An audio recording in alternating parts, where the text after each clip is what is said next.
Alors nous voici arrivés à la gestion des bases de données. Alors là, on va passer une étape, c'est un gros morceau à faire sur cette formation. Alors ici, si on reprend notre cursus développeur PHP, donc on a vu ensemble les premiers pas en PHP, on a vu les contrôles, les fonctions, on a vu la gestion des données utilisateurs, donc au final tout ce qui concerne, on va dire, les formulaires, voilà. Et maintenant, bien nous allons voir la gestion des bases de données. C'est-à-dire que là, maintenant, on va pouvoir commencer à donner de la mémoire à nos projets web. Alors, le plan de cette formation, bien, on va déjà voir ensemble ce qu'est l'interface PHP MyAdmin qu'on a sur notre serveur, alors que ce soit un serveur distant, un serveur local.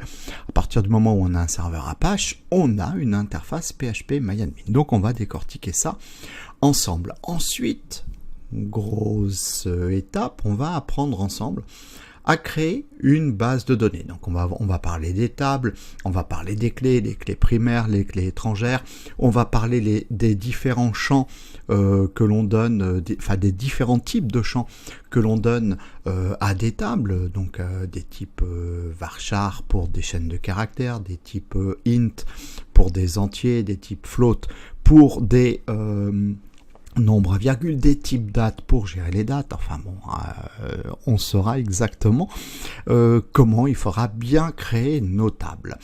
Et ensuite, gros morceau, puisque nous allons ensemble apprendre le langage SQL. Le langage SQL va nous permettre de pouvoir, bien on va dire, insérer des données dans les tables de notre base de données, mais ça va aussi nous permettre de pouvoir modifier ces données, voire de les supprimer, mais également, et c'est ça le plus gros, de lire les données de notre base de données.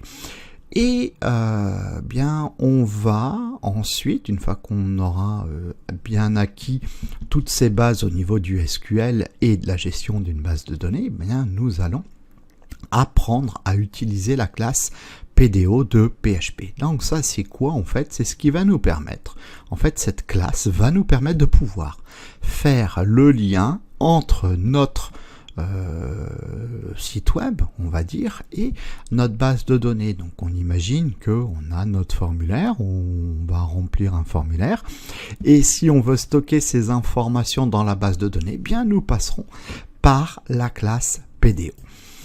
À qui s'adresse cette formation? Bien, je dirais à toute personne désireuse d'apprendre à concevoir un site internet, que vous soyez étudiant en développement web ou autodidacte, évidemment, vous êtes les bienvenus. Alors, quelles sont les connaissances requises pour suivre cette formation dans de bonnes conditions? Bien, le minimum, c'est de connaître le HTML et le CSS, et il faut également connaître les bases du langage PHP, c'est-à-dire tout ce que l'on a fait en amont jusqu'à maintenant. Bon, eh bien écoutez, si vous êtes prêts, on retrousse nos manches et c'est parti.